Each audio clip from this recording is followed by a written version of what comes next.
Sir మామూలుగా defence రౌండప్లో మీరు ఎప్పుడు కూడా భారత్ శక్తి సామర్థ్యాలు, భారత్ ఇన్నోవేషన్, లేటెస్ట్ ఇండక్షన్ గురించి చెప్తూ ఉన్నారు. కొంచెం భిన్నంగా సార్ ఇప్పుడు మనం జియో పొలిటికల్ అంటే భారత్ నేబరింగ్ దాని గురించి స్టార్ట్ చేద్దాం. అక్కడి నుంచి చైనా పాకిస్తాన్కి దాని అత్యాధునిక యుద్ధ విమానం J-35 ఇస్తోంది అని వార్తలు వస్తున్నాయి. ఇన్ఫ్యాక్ట్ దాన్ని Pakistan air force chief accept కూడా చేశారు. సో దీన్ని ఎలా చూడాలి సార్? అంటే మామూలుగా ఇన్ఫ్యాక్ట్ చెప్పాలంటే మీరు ఫ్యూ వీక్స్ బ్యాక్ డిఫెన్స్ రౌండప్లో ఎలాగ పాకిస్తాన్ నేవీని చైనా బలపరుస్తుందో చెప్పారు. అంటే మన నేవీ చీఫ్ మాటల్ని మీరు విశ్లేషిస్తూ డీఎస్కలేషన్ అయిన తర్వాత నుంచే ఇవన్నీ చోటు చేసుకుంటున్నాయి. దీన్ని ఎలా చూడాలి సార్? వీటిల్లో చాలా అంశాలు ఉన్నాయి. మొదటిది, పాకిస్తాన్ ఇంతవరకు కూడా ఏంటంటే కన్వెన్షనల్ వెపన్స్లో కూడా వాళ్ళు మనకంటే కొంత ఆధిక్యతలో ఉండేవాళ్ళు గతంలో. ఎందుకంటే వాళ్ళకి అత్యాధునికమైనటువంటి అమెరికన్ వెపన్స్ వాళ్ళ దగ్గర ఉండేవి. అమెరికా వాళ్ళకి చాలా కాలంగా వాళ్ళకు ఎన్నో F-16 లాంటివి కావచ్చు, లేదా అడ్వాన్స్డ్ మన బ్యాటిల్ ట్యాంక్స్ కావచ్చు, ఇటువంటివన్నీ కూడా ఇచ్చారు. వాళ్ళకి చాలా ఇంటెలిజెన్స్ వాళ్ళకి ఇచ్చారు. ఎందుకంటే పాకిస్తాన్కి శాటిలైట్స్ లేవు. సో ఎంతో సహాయం అమెరికా నుంచి వాళ్ళు తీసుకున్నారు. కాబట్టి మనకంటే చాలా సుపీరియర్ టెక్నాలజీ వాళ్ళ దగ్గర ఉండేది.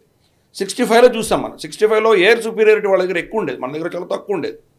అలాగే ఆర్మీ, ఇన్ఫ్యాక్ట్ ఆ యుద్ధం అన్నది చాలామంది న్యూట్రల్ విశ్లేషకులు ఏం చెప్తారంటే ఇది ఎవరు గెలవలేదు, ఇది ఒక విధమైన స్టేల్మేట్ అని చెప్తున్నారు. 47 వాళ్ళే గెలిచారు లిటరల్గా. ఎందుకంటే వాళ్ళు మన భూభాగాలని కబ్జా చేసుకున్నారు వాళ్ళు. కాబట్టి 71లో కూడా మన దగ్గర ఉన్నటువంటి ఎక్విప్మెంట్ చాలా తక్కువ అయినా కానీ కూడా, చాలా పాత ఎక్విప్మెంట్ అయినా కానీ కూడా మన సైనికుల యొక్క నైపుణ్యం వల్ల, మన ఎయిర్ ఫోర్స్, నేవీ, అలాగే మన ఆర్మీ, వీళ్ళ స్ట్రాటజీస్ వల్ల మనం దాన్ని కౌంటర్ చేయగలిగాం. లేకపోతే వాళ్ళ ఐఎన్ఎస్ ఘాజీ లాంటిది మనకు విశాఖపట్నం మీద దాడి చేసి ఐఎన్ఎస్ విక్రాంతిని టార్గెట్ చేసే ప్రయత్నం వాళ్ళు చేశారు. ఐఎన్ఎస్ విక్రాంతిని వాళ్లకు, అంటే అప్పుడు శాటిలైట్స్ పెద్దగా ఉండేవి కాదు కదా, వాళ్ళ సర్వేలెన్స్కి మనం తప్పించుకుని దాన్ని దాచిపెట్టగలిగాం మనం.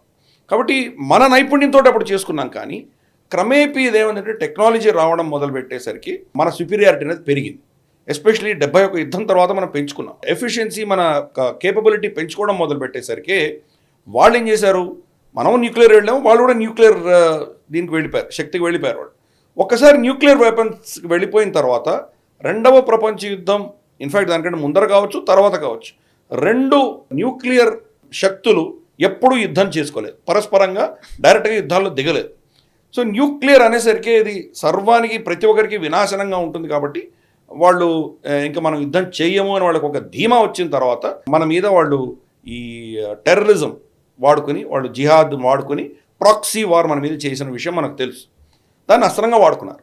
క్రమేపీ దానిని మనం తట్టుకోగలిగాం. ఒక 2 దశకాలు పట్టింది, మనకు 2-3 దశకాలు పట్టింది. ఫైనల్గా మనం దాన్ని కంట్రోల్ చేయగలిగాం.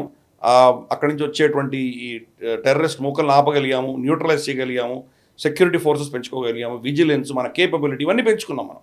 దాన్ని మోరల్లెస్ తగ్గించాం. పైపెచ్చు వాళ్ళకున్న ఆఖరి అస్త్రం న్యూక్లియర్ బ్లాక్మెయిల్, మనల్ని మా దగ్గర న్యూక్లియర్ అస్త్రాలు ఉన్నాయని బెదిరించడం. ఆ బెదిరింపులు కూడా మనకు బాలాకోట్ అటాక్ తర్వాత దాన్ని కూడా మనం నాశనం చేసాం. ఎందుకంటే వాడు రెడ్ లైన్ ఏంటి, వాళ్ళ సరిహద్దులు దాటితే మేము న్యూక్లియర్ అటాక్ చేస్తామని వాళ్ళు బెదిరించారు. మనం వెళ్ళి వాళ్ళ లైన్ ఆఫ్ కంట్రోల్ కాదు, ఇంటర్నేషనల్ బార్డర్ దాటి పాకిస్తాన్లో వెళ్ళి కొట్టొచ్చాం మనం.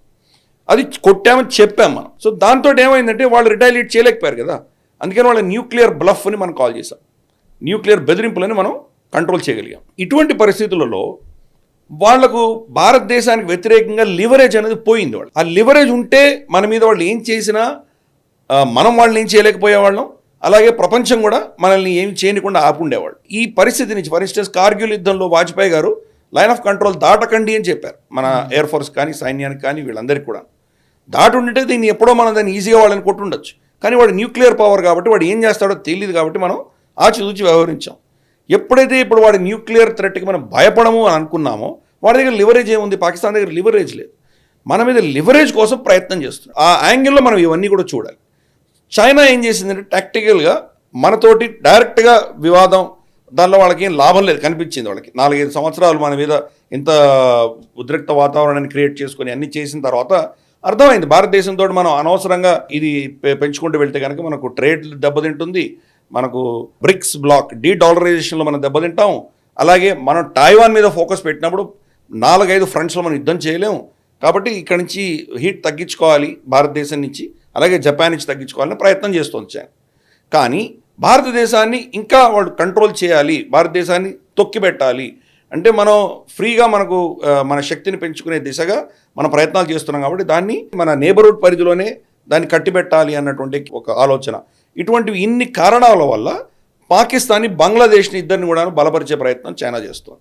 ఈ వీడియో మీకు నచ్చినట్టయితే లైక్ చేయండి, 10 మందికి షేర్ చేయండి. అలాగే కామెంట్ల రూపంలో మీ అభిప్రాయాలను మాతో పంచుకోండి. Nationalist hub group of channels ను సబ్స్క్రైబ్ చేసుకుని తెలుగునాట జాతీయవాద జర్నలిజాన్ని ప్రోత్సహించండి. ఈ వీడియో కింద ఉన్న బెల్ ఐకాన్ పై క్లిక్ చేయడం మర్చిపోవద్దు.